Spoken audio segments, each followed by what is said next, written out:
Sorry, we seem to have lost our guest here, but thank you very much, Mohammed, for joining us all the way from Tehran and sharing that insight.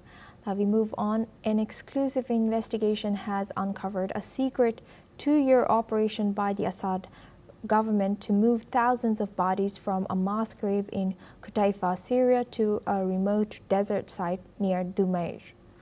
The operation, called Operation Move Earth, aimed to cover up the regime's brutal crimes and restore Assad's international legitimacy. Witnesses, including truck drivers and former military officers, revealed that the operations continued from 2019 to 2021, with up to 8 trucks transporting remains nearly every week. The new mass graves, spanning 2 kilometers, could hold tens of thousands of victims from the Syrian civil war. The current government has not responded to this investigation as of yet.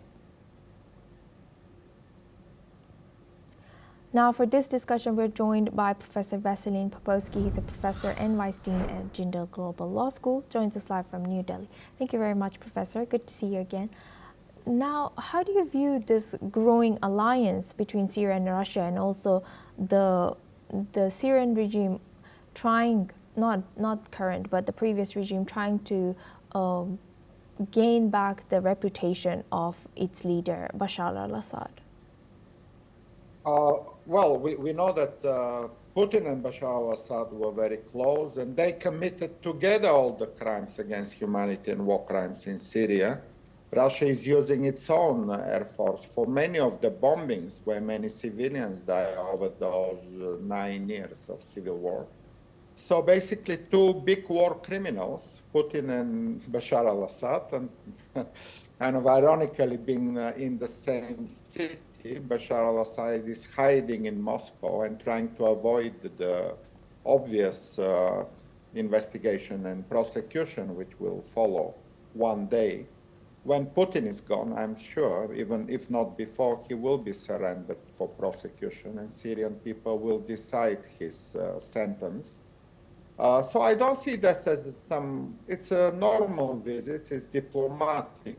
2 countries have diplomatic relations. At some point, they are meeting on high level. But there is no alliance between Syria and Russia, because the new government in Russia is very much against Bashar al-Assad and effectively will demand Bashar al-Assad to be surrendered to face prosecution.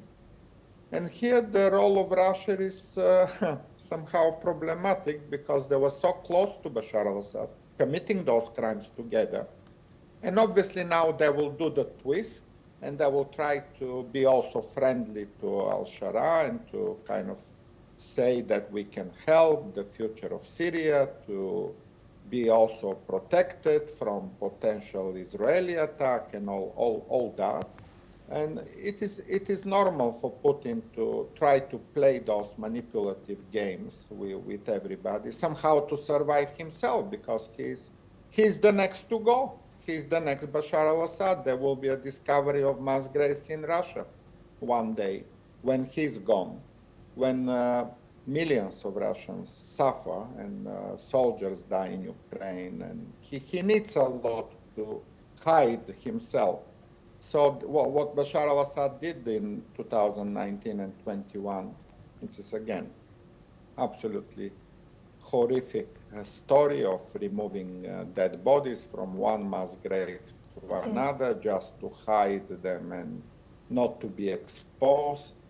But that's what murderers do. That's what aggressors do. That's what war criminals like Putin and Bashar al-Assad do. And more we dig into that, more we find out about those horrific crimes they committed. So it's a curious thing, because al-Sharaa will demand the surrender of Bashar al-Assad, but obviously Putin will try to avoid it. Yes. And it seems like it's such a big, like a white elephant between this Syria's new regime and Russia trying to cooperate for future, but then knowing that Bashar al-Assad was supported by Russian regime. How do you think these ties will be moving forward? Also about military presence, the continued military presence and the continued support by Russia for Assad, how does this alliance complicate the diplomatic efforts to resolve the Syrian conflict? Assad is gone. He's already nobody here. The new regime needs to, yes, get all the issues, including the security issues, in hand. They need to show respect for rules, for international law, for human rights. And these are the question marks, obviously, because al-Sharaa still need to do a lot of work domestically to prove that he's a legitimate leader who respects rule of law and human rights. And for that matter, he will look much different from the all previous regimes in Syria, hopefully one day. And for Putin, there is no escape anymore. He's, as I said, a criminal, an aggressor, a mass murderer. So he will try to please al-Sharaa and somehow to try to establish some links with the new government of Syria, promising maybe money, promising some support, and all other but the Syrians are independent state with their own national agenda, and they shouldn't really listen much to Putin. It will be, I think, a courtesy meeting, what we call in the diplomatic relations, shaking hands, photo opportunity, but nothing more than that, because Putin will be gone 1 year from now. He will not be alive, or he will be in prison in the same way as Bashar al-Assad should be. So there is not much future in Putin in Russia, as well as in Bashar al-Assad anywhere in the world, including in Syria. Thank you very much, Professor Veselin Popovsky, for joining us again and sharing that insight on this topic. Now we move on. The United Nations peacekeeping mission in Lebanon has warned its operations could be disrupted following a 25% cut in UN personnel worldwide after the United States slashed its funding.